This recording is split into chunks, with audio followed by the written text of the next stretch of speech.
Yet another travel. First off, you traveled in late phase pandemic. What was travel like?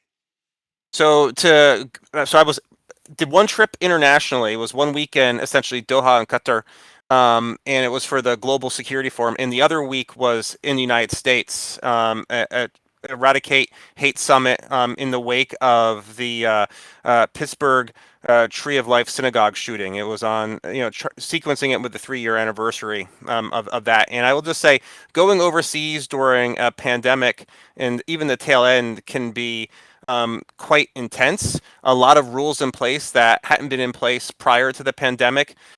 Where I was going, I needed a PCR test, and I had to time it just right. So you get the test, 48 hours before you actually go via air travel. Obviously, the test needs to be negative. PCR test is a much more comprehensive examination than, say, an antigen test.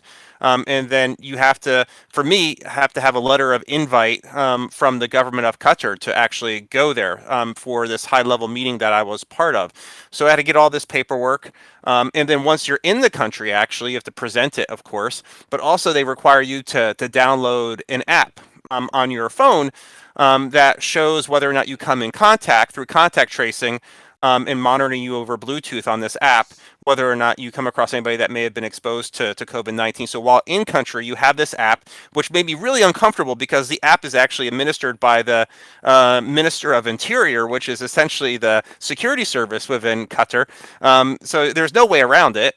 You had to download the app. And I actually went to the trouble of buying a new iPhone, a burner iPhone that would actually have a Qatari SIM card, so it wouldn't be on my personal phone, because that makes me, even when you delete the app, you wonder in the back of your mind, well, what's that app still doing to your telephone? And then coming back into the United States, had to test again for COVID to make sure once you're on the airplane, that you were negative. So even to get the Qatar, in addition to the negative test, though, I should mention this, you actually had to show that you had the vaccine as well. So they want that in addition to that. So traveling in the United States relative to going overseas was a piece of cake. Traveling from San Francisco to Pittsburgh, I went on American Airlines. American Airlines actually has no requirements, to show proof of a vaccine or anything, to go to Pittsburgh. Of course, everybody's wearing a mask while in the plane, and same for the international trip.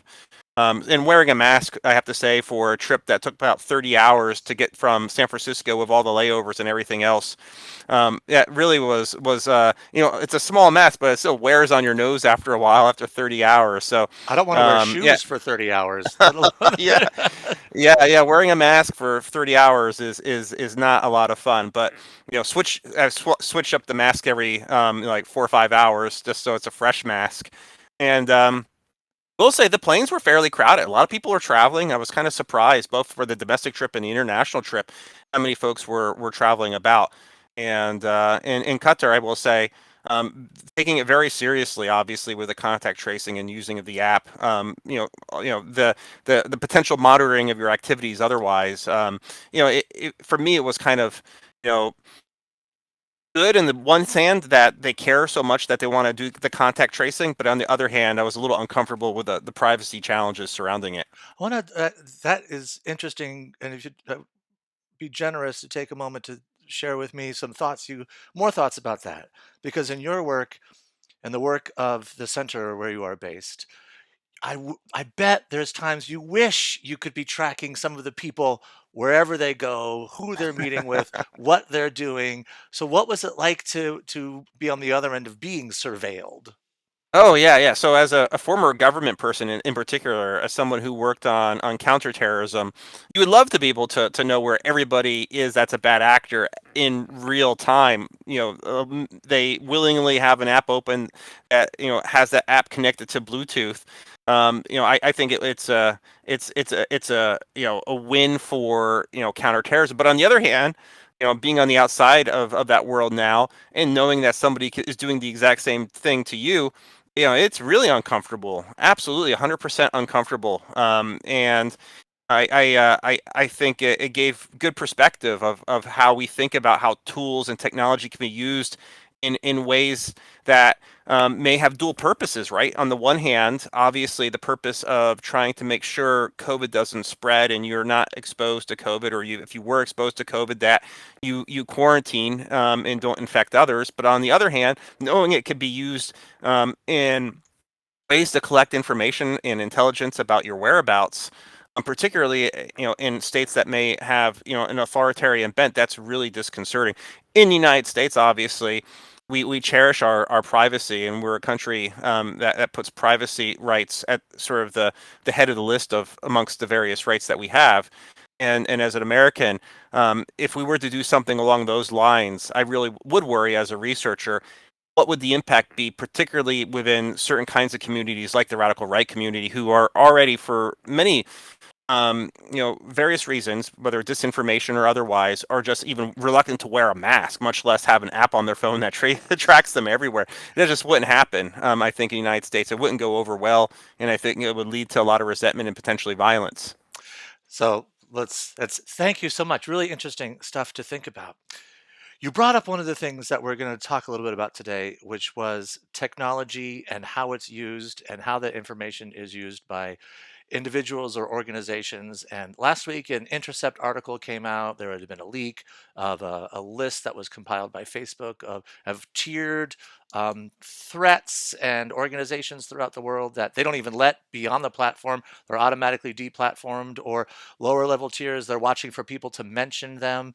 And this really attracted your attention. What really grabbed your notice about this Intercept article and Facebook's list? So I had known for a very long time that Facebook had what they call the Dangerous Individuals and Organizations List, DIO for short. And we all, as researchers, speculated who was on that list, which groups and individuals, and why. And I think that leak that appeared in the Intercept really showed how comprehensive the Facebook list is. And from my perspective, for people's background, I used to be at the State Department's Counterterrorism Bureau, and in that bureau, we made lots of lists of dangerous individuals and organizations pursuant to the various legal authorities of the Secretary of State. So first and foremost, I was interested, Andrew, because I had worked on the inside of the government of making a list that's comparable to what Facebook's list is. Facebook's list, of course, once on there, depending on the tier you're on within Facebook, if you're a terrorist group, you're obviously not going to be able to access the platform in theory. And I say in theory because there could be ways to get around that, changing the name of your organization, not advertising your organization as the actual name on the Facebook list. So there are a myriad of ways to run around that.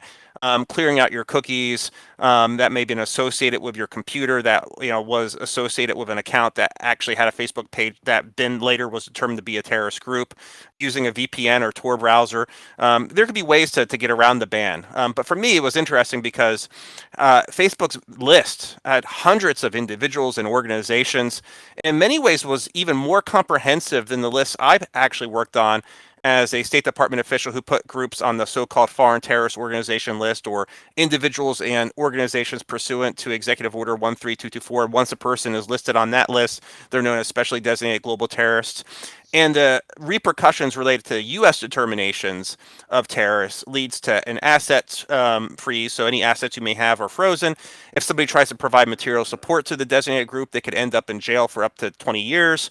And there are immigration consequences related to that list as well. If you're found to be, say, a U.S. Or a dual national, for instance, or if you're an extra, you're a foreign citizen coming into the country on a visa or something like that, there could be some consequences related to your status as a alien in the United States, or as a visitor, you could have your visa revoked and you can be sent back to the country where you came if you were, say, part of a designated group. For Facebook, obviously, the impact is very different. It's right. You don't get to be on Facebook anymore. But the second thing I thought was very interesting, in addition to how large the list was the broad array of groups and individuals on that list. And certainly that list has a bias towards Salafi jihadist groups. And I think that was pretty clear based on the Intercept article. If you go through the list, there was over representation there. But in Facebook's defense, though, I will say they actually had, and this is an area where I do a lot of study, and so does the Center on Terrorism, Extremism, and Counterterrorism, is looking at sort of the white supremacist groups, the radical right wing groups, and there Facebook actually had more groups that were white supremacist in orientation or right wing in ideological perspective than the U.S. government list or any other government's list. So there, they had, for instance, as one example, groups like the Atomwaffen Division on the Facebook list, which is a virulent neo-Nazi group that rebranded itself as the Nationalist Socialist Order. Of course, it had groups like the Russian Imperial Movement on the list, which the State Department did ban back in April 2020.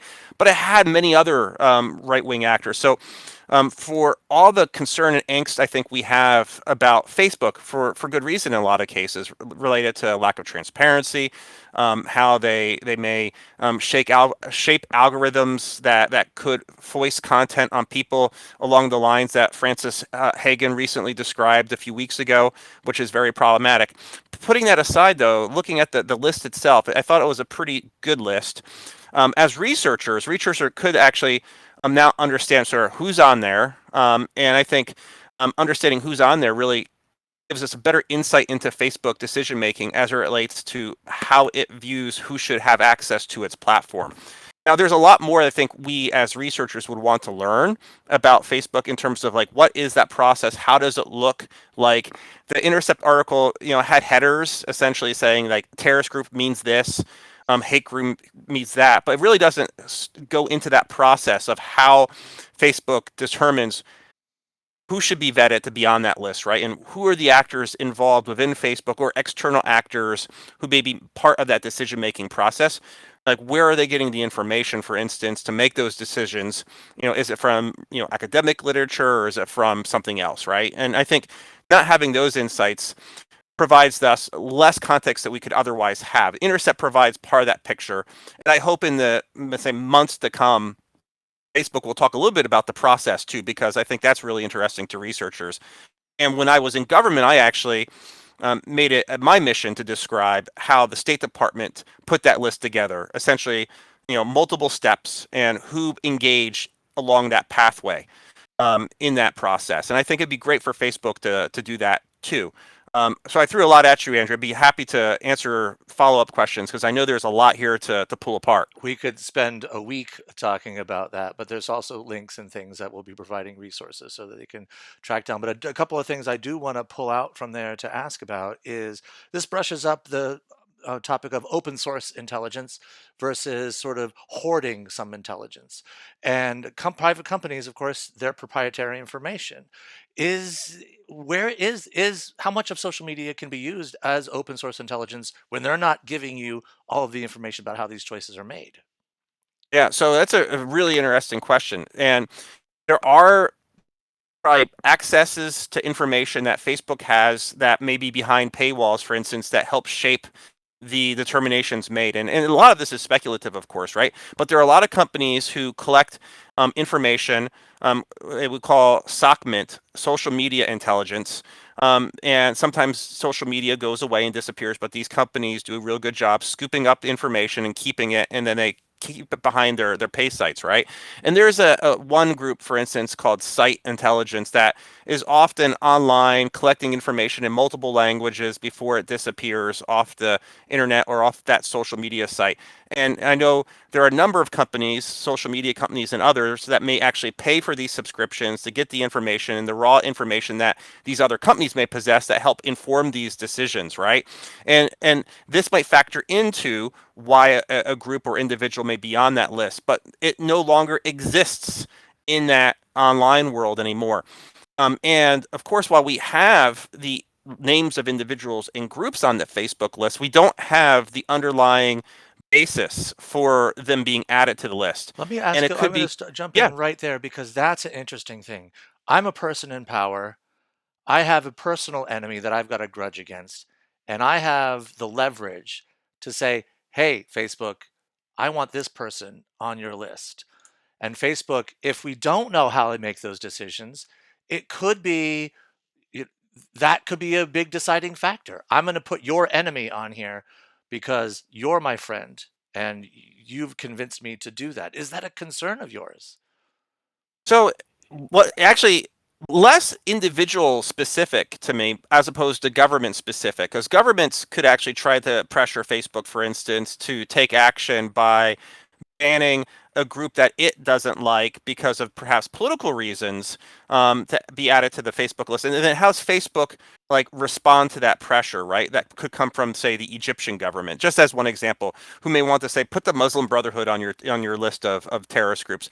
And they then provide, say, Facebook a lot of information to do that. This is exactly the same kind of stuff that Egypt tried to do with the United States government. It's like Egypt wanted the United States government to designate the Muslim Brotherhood, who as an organization may be extremist in its ideology, right? But hasn't carried out violent acts of extremism at least for like 60 years, back to the days in which the group may have been involved in an assassination of a high level Egyptian senior official, for instance, right? Um, the current government has a specific reason why it would want Muslim Brotherhood banned, right? As a terrorist entity, to curb the Muslim Brotherhood's ability to proliferate information over social media, because it sees it as a threat politically to the current powers that be in Egypt. And then how would Facebook respond to that? Facebook probably wants to have users that have access to the platform that are in Egypt.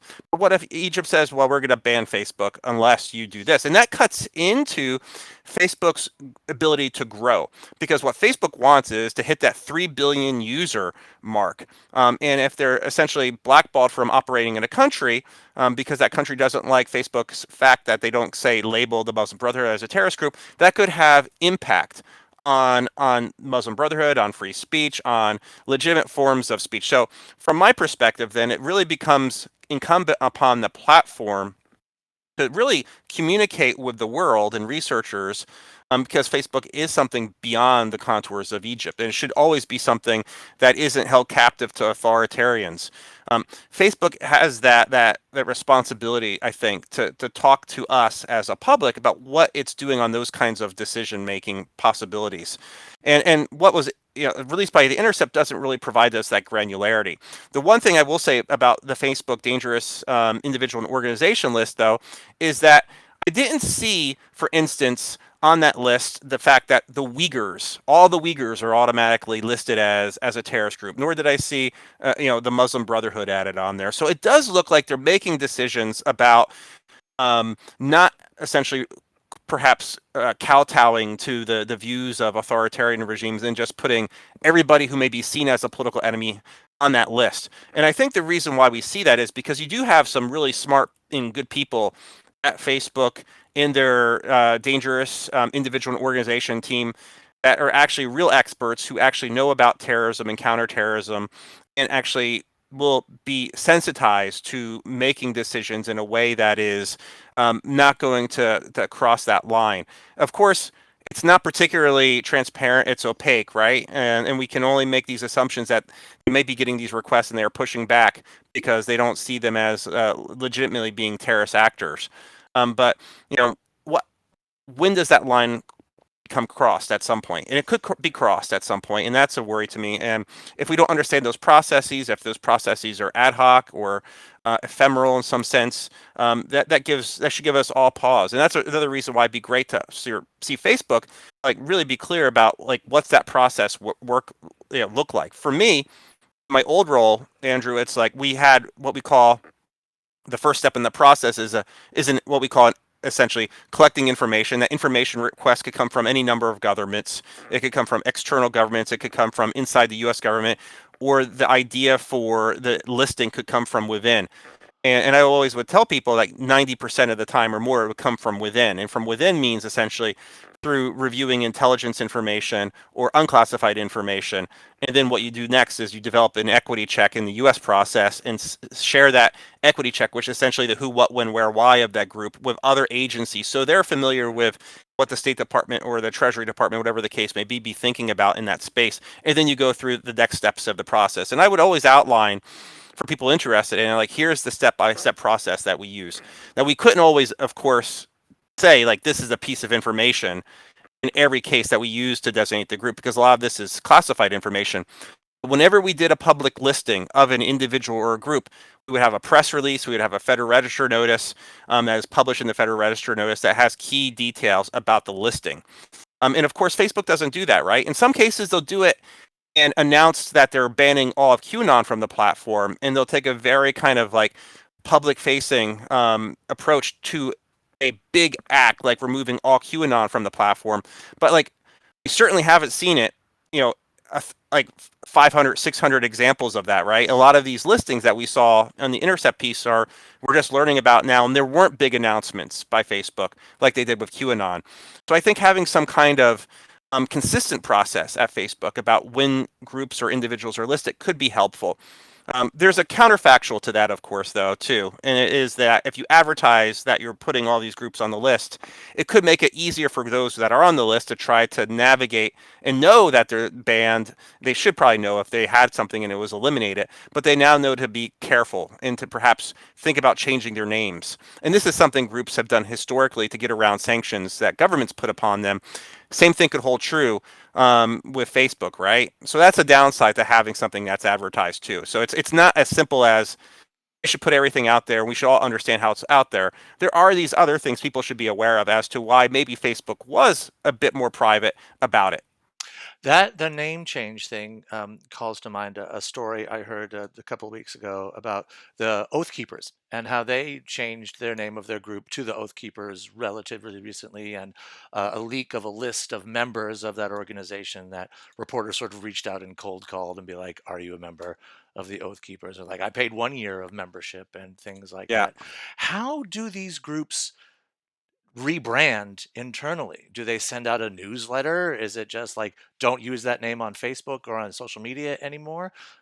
What sort of, how can you pull the curtain aside to keep us aware of some of those changes that the threat is still real? It's just called something else. Yeah, so in some cases, the groups advertise it very openly, which in my mind is a mistake because then governments can go and then amend the designation for that group that said they changed their name and add the new alias. But what's more problematic is when groups say they're defunct, right, and that they no longer exist, but they actually still really do exist. And then how do you deal with that? So one thing I think Facebook's done in the context of trying to deal with those challenges is they have a lot of groups on that list. Not all those groups remain active. So if they were to reform, they would still have them captured on their list. But if they're changing their name and they don't announce it, or they change their name and say that they're no longer a violent organization, that makes it more difficult, I think, for Facebook to adapt to that changing reality, in that the organization has made a decision to circumvent sanctions in a creative way. Now, when Atomwaffen Division changed its name, it had a high-profile neo-Nazi announced the change of name, saying that they were rebanding themselves the National Socialist Order. But since they rebranded, they haven't carried out any acts of violence, from what we best can determine. So, then how do you treat that? And I think that's difficult for governments to cope with, as well as for social media companies. All you can do in cases like this is to investigate your platform, investigate individuals who had been previously associated with the group, to see what they're doing on your platform if they're still there, right? And are they trying to do anything to essentially run afoul of your platform's various safety and trust guidelines that you may have for the community standards everybody has to adhere to be part of that platform. And in some cases, I think Facebook probably is savvy enough to be able to determine what those networks of individuals look like, and to observe how they are interacting with each other, and probably have things that may, through AI and machine learning, allow for them to see flag for content moderators who can then review manually those conversations to see if they may be associated with that previously banned group or not, and to determine whether or not it's truly a part of an effort to essentially run past the ban, or to somehow navigate that ban in a way that allows for them to still use the platform, perhaps in a way that the platform doesn't intend them to. We're not bad actors. We're bad at sign coutures. Our name is Yeah. completely different. We're Yeah, completely yeah, different. and this is a challenge, like for like when bad actors like use hashtags like "Save Our Children," right? And this is in one of the meetings I went to in Pittsburgh, Pennsylvania recently, when I was talking about my 2 week trip, I went to the Global Eradicate Hate summit. And this is one of the things that was discussed on one of the panels is what do you do when you have a group like QAnon as a conspiracy theory and set of individuals who have, in some cases, individuals within that movement have carried out acts of violence. They hijack a legitimate hashtag associated with a good actor. Because there is a nonprofit that tries to help people who've been susceptible to, say, human trafficking, called like Save the Children. And then QAnon hijacks that hashtag, right? How do you deal with that as a social media platform? That's a really thorny issue because it's being used by bad actors to communicate, but it's also a hashtag used by a legitimate actor that was in existence long before QAnon. So what those media platforms have to deal with is incredibly complex, and I think we can't, overstate that really. And I think for the public, it's just like, why don't you just do something? And then as someone who thinks about these things perhaps more deeply, you see that there are like a lot of challenges there that have to be navigated. And name changes is just one, but use of language is another. And use of language in the context of, for instance, those hashtags like Save the Children is another layer of complexity on top of that. I saw a TikTok story. Someone did some research. How fast could they get into white supremacist TikTok? How long? How many Yeah. videos I saw that too. would they watch? Yeah, she's. I think the woman who did that's a fantastic researcher. I think she found that by the time she hit like 400, she was able to essentially see that TikTok's algorithm had adjusted and started actually recommending to her more distasteful white supremacy content. And so that's where those hashtags, you follow that hashtag, you see more content, slowly it gets more insidious and deep, and then, 2 weeks later, you're radicalized. Yeah, yeah, and this is this concept that people have called algorithmic radicalization, and with a newer platform like TikTok, I think it's probably more stark and apparent than say on bigger platforms that are essentially battling this challenge for the last couple of years. Because there was an article in 2019, I think it was in the New York Times, about an individual. His first name's Caleb, who became radicalized because of the algorithm associated with YouTube. The article was called like, um, the YouTube algorithmic radicalization or something along those lines. And he talked about personally, he was interviewed about how the algorithm kept on recommending more insidious videos for him to watch. This is in 2019. I think there have been a lot of reforms at YouTube to try to ensure that the algorithms aren't doing that in the future. They're still probably doing it, but not to that scale that they were, a couple of years ago. TikTok being a newer organization with probably a pretty new trust and safety team, still trying to understand essentially how the platform works and how its own algorithms work. Still have a lot more work to do, clearly, because that report was only from a couple weeks ago. And the challenge is, this is a very popular platform, and it's also a popular platform amongst younger people. So you have potentially as algorithms that are radicalizing younger people. And then the challenge is, and I spoke about this actually at the other event I went to in Qatar the first week when I was on a panel with a fantastic set of individuals and was interviewed by Michael Isikoff. He was our moderator from Yahoo News, the chief investigative reporter. And I did note to Isikoff that there were actually bills in Congress that are trying to hold accountable social media entities that may have radicalized individuals through the use of their algorithms. And there are a couple bills in Congress to try to allow for private citizens to potentially sue the social media companies if they find, if a court of law finds that the algorithm was responsible for radicalizing an individual or was somehow responsible for contributing to some kind of act of violence. Whether or not it passes Congress is another story, but I think it's an effort to try to hold social media companies accountable for things that they directly do.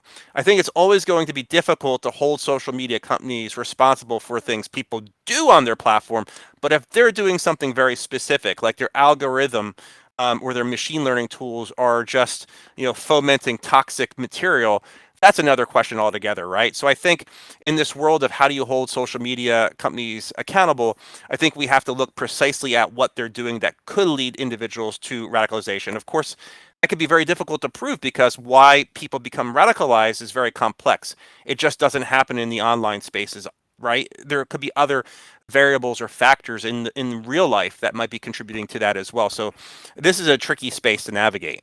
That's interesting, because one of the things we've heard so much about recently is that federal legislators should regulate these companies. And so you've given some ways that that regulation, what that could look like, more than just how old do you have to be to get on Facebook. And the thing that you also described, what are they doing themselves versus how are people using the product, goes to that argument which we've heard so many times about the tobacco industry and how this is social media's tobacco industry moment where they slowly ramp up the nicotine content in their products. That's something that they're doing that they're eventually held accountable for.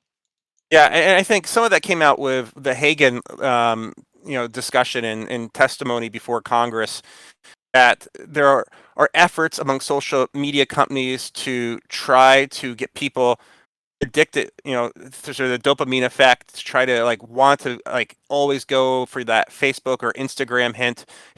And I think that's actually the most insidious thing is the studies that people could be doing perhaps behind the curtain at social media companies to try to get people addicted to social media, right? That's even more problematic than like the fact that there could be one missing group on the Facebook list of dangerous individuals and organizations. It's trying to get people addicted to this with the eye, of course, towards getting people addicted. So you have more people, more advertising can happening on the platform, and that can require or lead to a scenario where more money can be made by the platforms. And to me, that's really dangerous. I'm going to take a big shift over here, talk a little bit, keep it still on Capitol Hill for just a few more minutes. Um, talk about the January 6th Commission. And this is a group of lawmakers that are working to not only, not necessarily hold people accountable that were involved in on the day, but behind the scenes that led up to the day, the whys and the whos, and they've got some subpoenas out there that are getting and some pushback, and all of that's in the news. If I'm a person that's watching these proceedings and hearing this stuff, what should I be on the lookout for? What would you recommend that I really pay attention to as the January 6th Commission continues their work? So I think who is being essentially subpoenaed and thinking about why they might be subpoenaed, and then how do those people respond to the subpoenas? Do they have something to hide? Are they refusing to respond to the subpoena? Why may they be refusing to testify to Congress? To me, that shows that they may have something to hide, that they may have some kind of role heretofore that we were unfamiliar with, and there is a lead being pulled by those who are part of the essentially the panel who's investigating the committee for the events of January 6th. I think that's really important. It's like who are the people, who are the players, and what role could they have played in January 6th? And this is what I think this committee is charged to determine. So if you see somebody like Steve Bannon, obviously who has a very tight connection with former President Trump and many of President Trump's closest advisors, was an advisor in government himself in the early days of the administration. What does he have to hide? And why is he refusing to respond to the subpoena? I think that's really telling. And I think we need to continue to track sort of who these players are and think about what their role may have been. So I think in the days and weeks and months ahead, we're going to see more interesting subpoenas, and hopefully we'll have a better idea of whether or not there was a massive orchestrated, more mainstream perhaps role played by more quote mainstream political actors than we perhaps could have envisaged. And if that becomes the case, that really is very dangerous, quite possibly, because then it shows that it could have been orchestrated amongst high senior level political officials or people who are politically connected, as opposed to just a a potpourri of, Oath Keepers, Proud Boys, Three Percenters, and QAnon conspiracists who are kind of like your average Joes and Janes, but just hooked on disinformation and misinformation. To me, it'd be far more sinister if there was some greater plot involving someone like Bannon, and who was he involved with potentially. And I think this is what we have to get at, and this is what the commission, I think, is trying to get at. And hopefully he will be responsive to his subpoena. And if not, hopefully the Department of Justice will actually um, acknowledge and actually try to implement the criminal charges that have been placed upon him for not responding to the subpoena. The one thing I'll say here, I think personally, I was a little disappointed that President Biden spoke out about why that may not be a good idea.